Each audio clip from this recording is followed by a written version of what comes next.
네, 챕터 31 산재보험법상 재해보상에 대해서 살펴보도록 하겠습니다.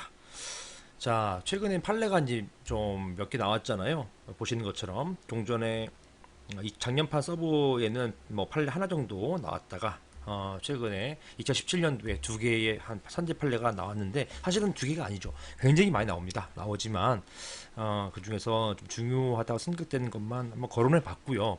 다만 수험 노동법에 있어서는 여러분께서 31부터 챕터 35까지는 크게 이제 신경을 안 쓰셔도 될 것 같습니다.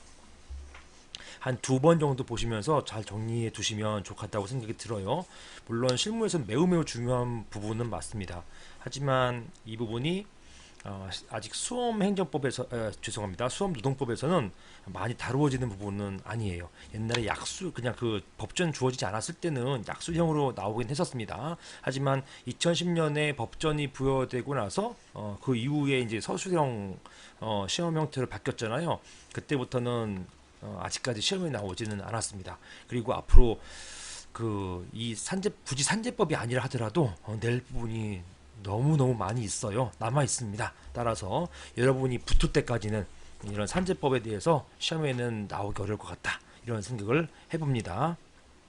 나온다 하더라도 크게 문제 없고요. 법조문 가지고 쓰시면 되는 것이니까. 판례의 몇 가지 법리 여러분께서 알고 하시면 되는데, 여러분이 시험에 브리타 나온다 하더라도 합격생만큼 쓸 수 있게 하기 위해서 이 서브를 만든 거예요. 그런 목적이기 때문에 여기에 있는 것만 잘 숙지하고 가셔도 무조건 붙습니다. 그렇게 생각하세요. 자, 우리 보시겠습니다. 이 산재보험법인데요. 우리는 지금 근기법상의 어떤 근기법 배우고 있잖아요. 갑자기 근기법 배우다가 왜 산재가 나왔냐? 자, 산재보험법, 즉 보험이에요. 이 보험은 이거는 그 개별법도 아니요, 집단법도 아니요. 요것은 그냥 사회보장법입니다. 우리 지금 노동법 배우고 있잖아요. 노동법과 사회보장법은 비슷하지만 조금 달라요. 사회보장, 자, 공공부조, 그 다음에 사회보험 이런 것들을 사회보장법이라 하는데요.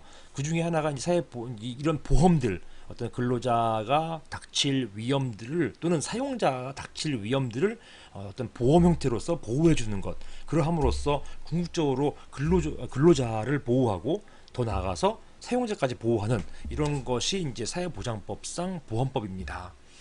자, 이런 것들이기 때문에 그 근기법하고는 조금 달라요. 근기법에 나와 있는 이 산업 재해를 다루는 법은 근기법에도 있어요. 이것을 근제를 합니다. 근제. 근데 산재법에는 이런 것들을 보험 형태로 다루려고 하는 것이죠. 근로자 제외. 근제는요, 보험 형태가 아니에요. 따라서 근로자 재해를 입었을 때 그 손해를 이제 청구하려면요, 긴 싸움을 해야 됩니다. 사용자나 그 가해자를 상대로 해가지고 민사소송을 제기하고 그렇게 해서 한 1, 2년 동안 소송한 다음에 이기면은 그때서 돈 받는데요. 그러면 근로자가 얼마나 힘들겠어요. 다쳐가지고 급여도 못 받지. 그 다음에 또 아직 그 상대방으로부터 돈도 못 받지. 굉장히 힘든 상황입니다. 따라서 이런 2년 동안 소송할 필요 없이 먼저 산재부터 이제 인정받아가지고 산재 인정은 금방 해줍니다. 그 근로복지공단에서 산재 인정 여부를 금방 판단해줘요. 이 금방 판단한 다음에 이걸 가지고서 이제 근로자에게 산재 보험료를 지급하게 되는 것입니다. 그런 상태에서 이제 근로자가 회복하는 것이죠. 만약에 산재 보험료가 적을 때 그때서 비로소 이제 나머지 부분, 내가 생각하고 있는 이 산업 재해로 인해서 입은 피해가 1억인데 보험 금액을 측정해 보니까 받은 금액을 보니까 한 6천밖에 안 들어왔다. 그럼 나머지 4천, 자기 생각한 4천만 원 청구해야 되는 거잖아요. 이 청구하는 4천만 원, 이걸 어떻게 청구하느냐? 요거는 일반 민법상 불법행위 책임이 아니라 근제라고 해서 근기법에 이런 거를 청구할 수 있는 규정이 주어져 있다란 말입니다. 자, 그런 규정들 한번 보시겠어요? 자, 근기법상의 재해보상 규정이 있고요. 이것도 민법하고는 달리 좋은 게 무과실 책임입니다. 자, 이건 민법상 책임은요, 사용자의 고의 과실을 입증해야 돼요. 누가? 근로자가. 그런데요, 근제는 과실, 고의 과실 입증하지 않고 이런 어떤 업무상 질병이라는 것만 입증하면 바로 이제 비용이 지급되는 것인데요. 문제는 그 이하에 보시겠지만 이렇게 산업재해 어떤 근로관계로 인해서 발생한 재해라는 것 자체를 입증하는 거. 사용자의 고의 과실은 언감생심이고 전혀 이게 없다 하더라도 입증해야 될 게 더 많다는 거예요. 입증해야 될 게 또 있다는 거예요. 인과관계, 어떤 근로와 그로 인해서 재해가 생겼다는 인과관계 입증이 너무 어렵다는 겁니다. 자, 이런 부분 때문에 금기법상 재해보상이 민법상 불법행위로 인한 어떤 보상보다 배상보다 훨씬 더 유리함에도 불구하고 그래도 여전히 근로자에게는 그 불편하다. 근로자 보호에는 이제 좀 적합하지 않다 이렇게 보겠습니다. 그래서 생겨난 것이 이제 산재법상 재해보상이에요. 그래서 사회보험제도가 이제 사회보험제도에 따라서 산재법상 재해보상을 두게 된 것입니다. 별도의 법을 두어서요. 자, 산재법상 재해보상 이렇게 근로자를 위한 법이다 보니 산재법상 재해보상이 실무에서는 99% 적용됩니다. 근제 청구해가지고 이거는 또 근제는 노무사님이 하시는 게 아니라 이런 근제 신청 같은 경우는 변호사가 해야 되거든요. 본인이 직접 하거나. 따라서 활용률이 거의 떨어져요. 대부분 다 산재로 갑니다. 그리고 산재에서 굉장히 근로복지공단은 근로자 편이에요. 그래서 상당히 많이 근로자를 위해서 힘써줍니다. 그래서 이제 보상금도 많이 책정해주고 그래요.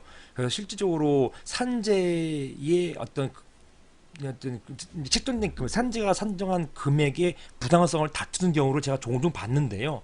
그게 법원에 가서 바뀌는 경우는 거의 없더라고요. 즉 법원은 대부분 산재의 견해를 따라줍니다.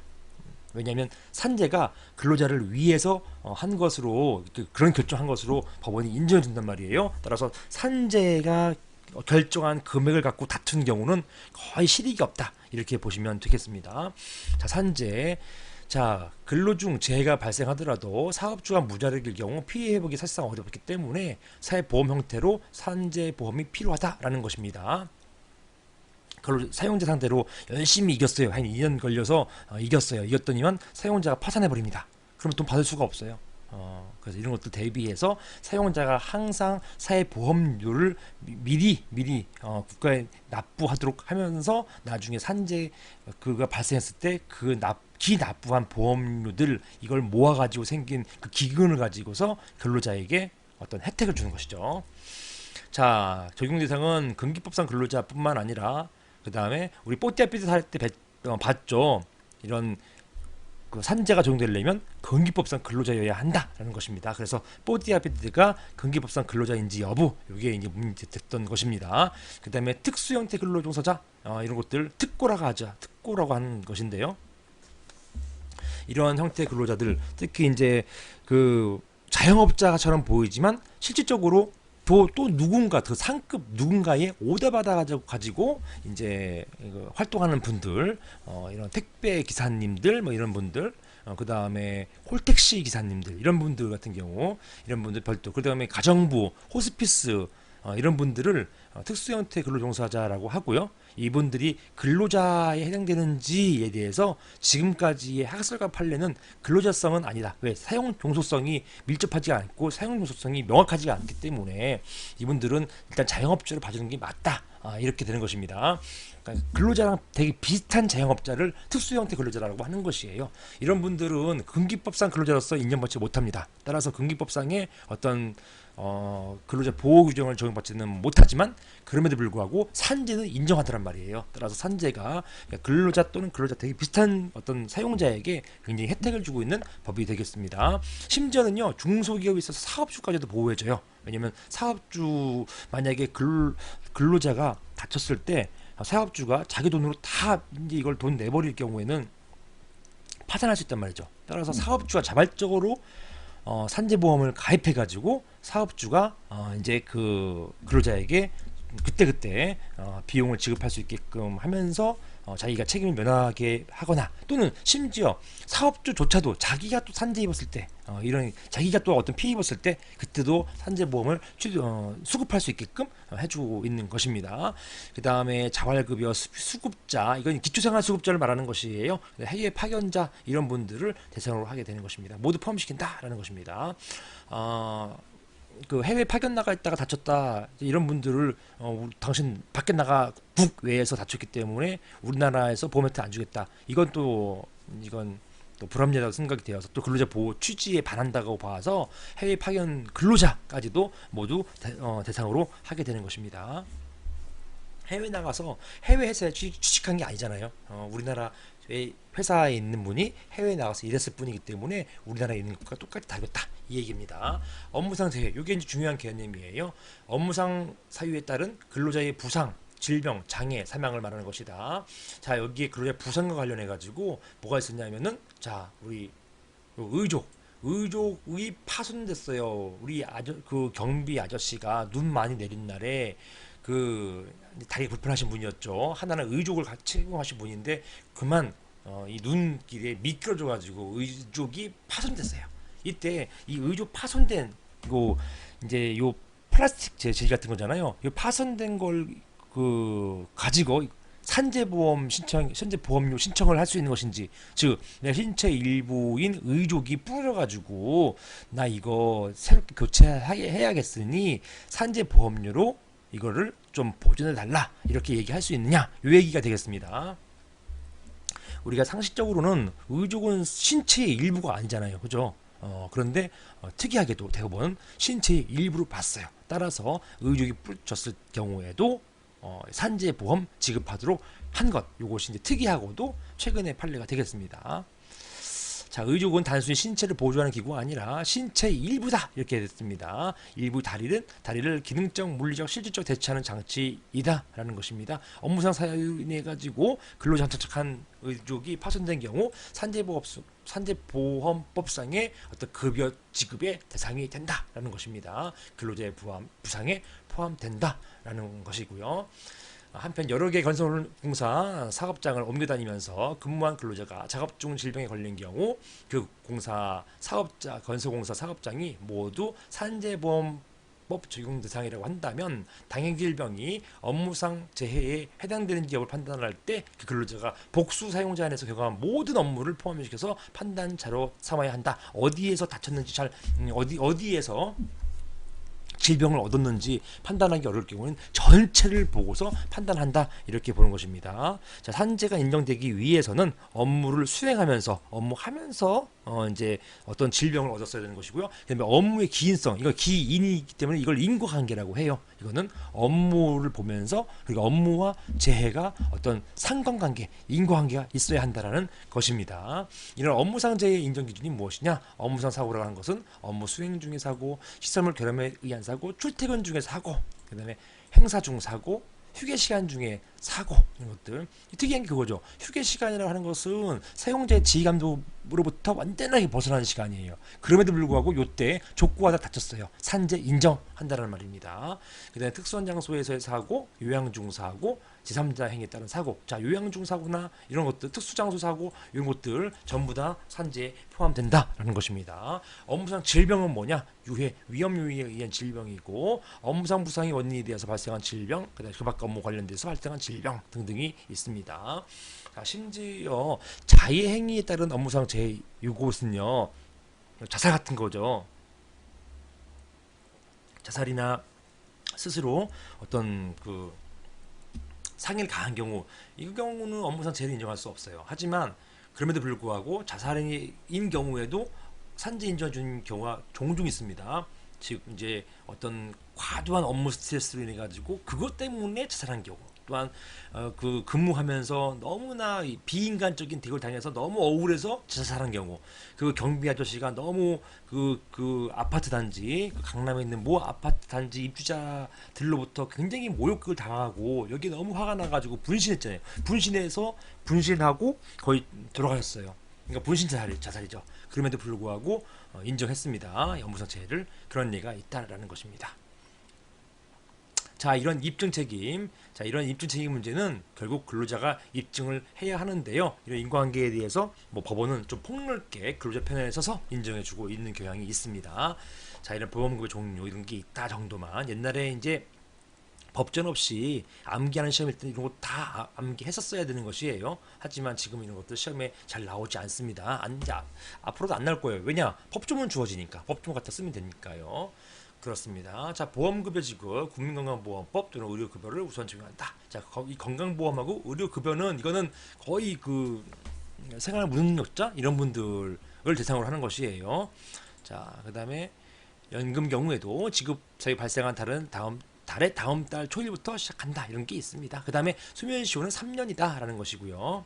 이것들 이런 어떤 보험료 지급 청구권 그 소멸시효 자체가 3년이에요. 다 짧습니다. 자, 제3자에 대한 구상권이라는 게 있고요. 보험자가 피재 근로자, 재입은 근로자에게 우선 보험금 지급한 다음에 여기에다가 원인을 제공한 사람에게 대위 행사한다는 것입니다. 보험자가 누굽니까? 보험자가 보험회사예요. 보험회사 어디입니까? 근로복지공단이잖아요. 자, 보험자가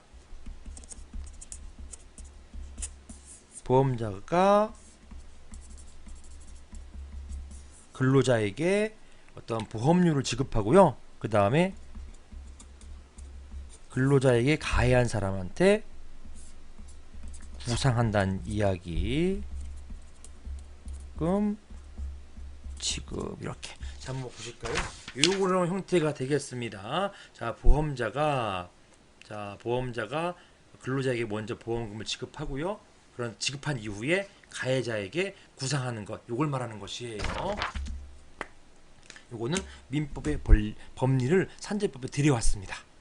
자, 취지는 보험 지정을 확보하기 위한 것, 즉 가해자의 잘못된 행위로 인해 가지고 근로자가 피해 입었으니까 가해자한테 책임을 지라라는 것이에요. 보험 지정도 없는데 가해자한테 그냥 그만둘 수 없잖아요, 그죠? 자, 요건은 제3자 행위에 의해서 재발생하고, 자, 이 제3자 행위이기 때문에 조금 있다가 뭐가 나오냐면 이 제3자가 같은 사업장에 근로하는 그런 같은 동료 근로자일 경우 이 제3자를 볼 것이냐는 것이에요. 이 판례가 제3자로 안 본 판례가 있습니다. 자, 보험급여 지급하였을 것, 그 다음에 산재 근로자의 제3자에 대한 손해배상 청구권이 존재할 것, 그 다음에 그 근로자의 손해배상 청구권이 존재해야 되는 것이고요.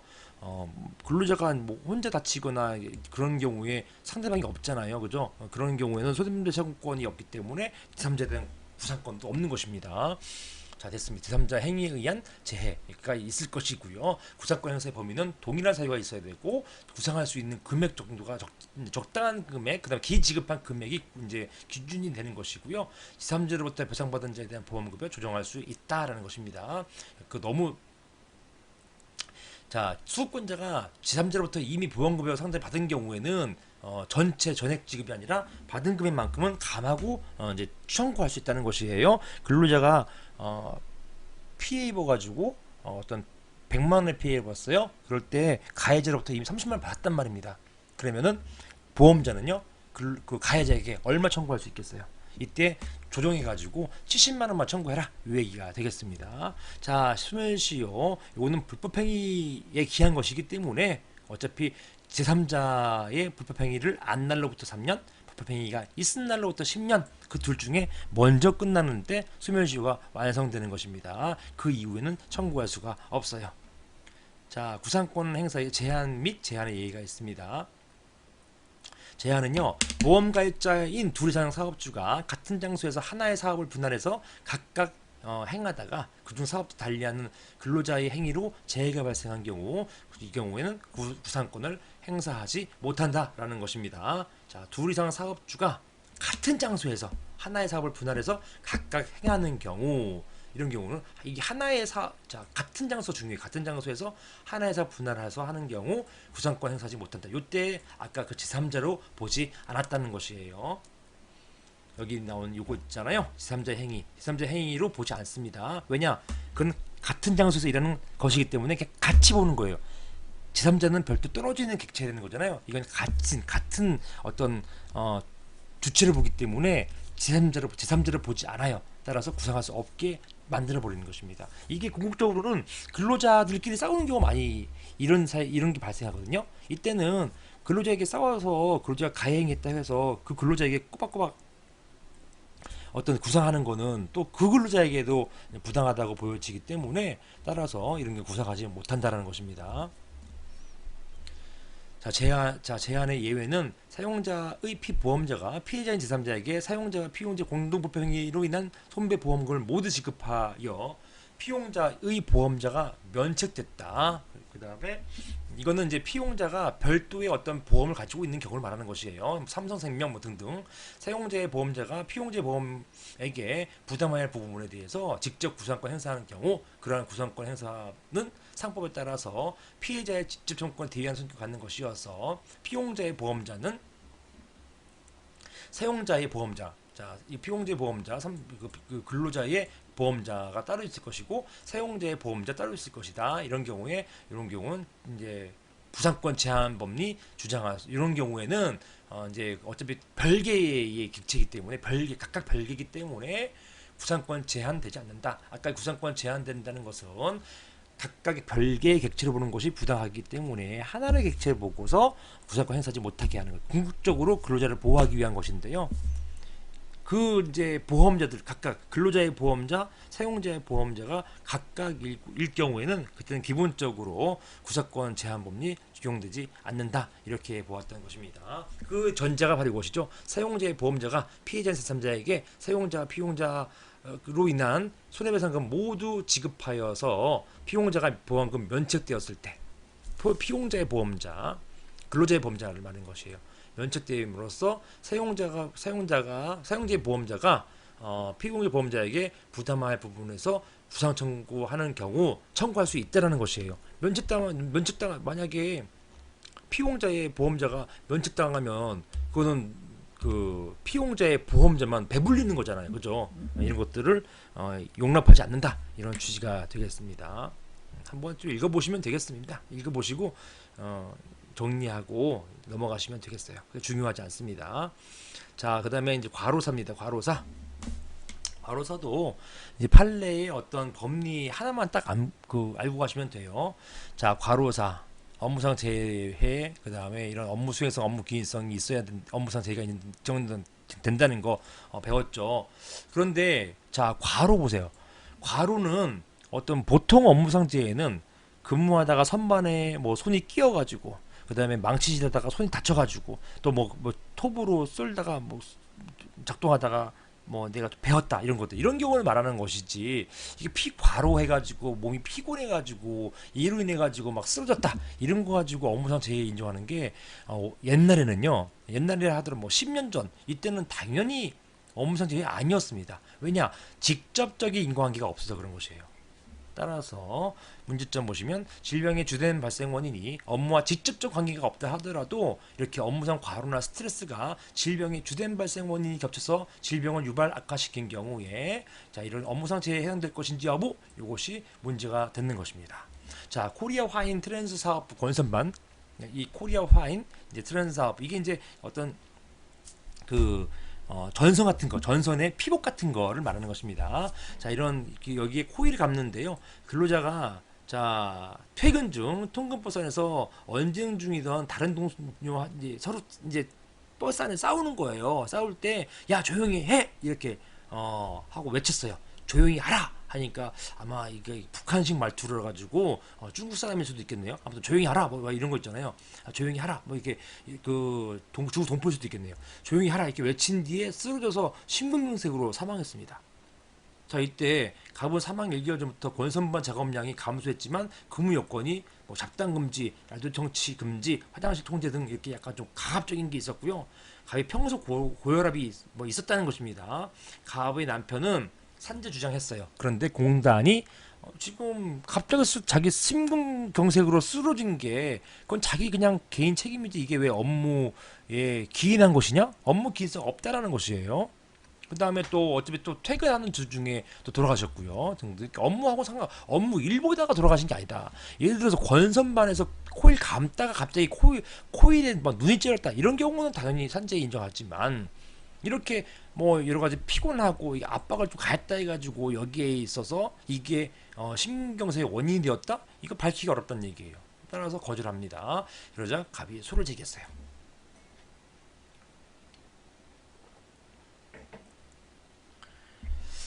판례는 그 산재보험법상 자 소정 업무상 재해를 하는 것은 근로자의 업무 수행 중 그 업무에 기인하여 발생한 질병을 의미하는 것이다. 업무 수행성, 업무 기인성을 말하는 것이죠. 자, 여기서 여기 따라서 자, 업무와 그 다음에 사망의 원인이 된 질병 사이에 인과관계가 있어야 되는 것이다. 그렇죠. 하지만 질병의 주된 발생 원인이 업무 수행과 직접 관계가 없다 하더라도 적어도 업무상 과로나 스트레스가 질병의 주된 발생 원인에 겹쳐서 이렇게 겹쳐서 질병 유발 발생하였다고 한다면 악화시켰다 한다면 인과관계 인정라고 판시했다. 즉 판례는 인과관계를 인정할지 여부인 것이에요. 여기에 어떤 사용자의 고의과실 따지지 않습니다. 여기 오로지 자 업무와 어떤 그 질병과 그 사이에 인과관계, 즉 업무로 인해 가지고 질병이 생겼다. 요것만 판단한다는 거, 요것만 인정되면 인정하겠다. 과로 이제 업무상태에 인정하겠다 이것이에요. 자, 그런데 과로사는요 보시는 것처럼 그 과로 자체가 어떤 질병에 기인한 것이 아니라 하더라도 아까 뭐 겹쳐서 하잖아요. 이런 과로나 스트레스가 질병 뭐였습니까? 심근경색의 주된 발생 원인에 겹쳐서 뭐 심근경색 발생한 원인은 뭐 밝혀지진 않았다고 하잖아요. 하지만 뭐 스트레스나 아니면 약간 갑자기 막 그 뭐 피가 막 솟구치는 거, 갑자기 심장 벌렁벌렁 하는 거 이런 거 있잖아요. 이런 것이 과로에 영향을 받아가지고 결론적으로 이게 악화돼가지고 돌아가시게 됐다. 이런 경우에는 업무상재해 인정해 주겠다라는 것입니다. 자, 업무와 사망 사이의 원인이 된 질병 사이에 인과관계를 반드시 직접적인 인과관계 구간한 것은 아니다.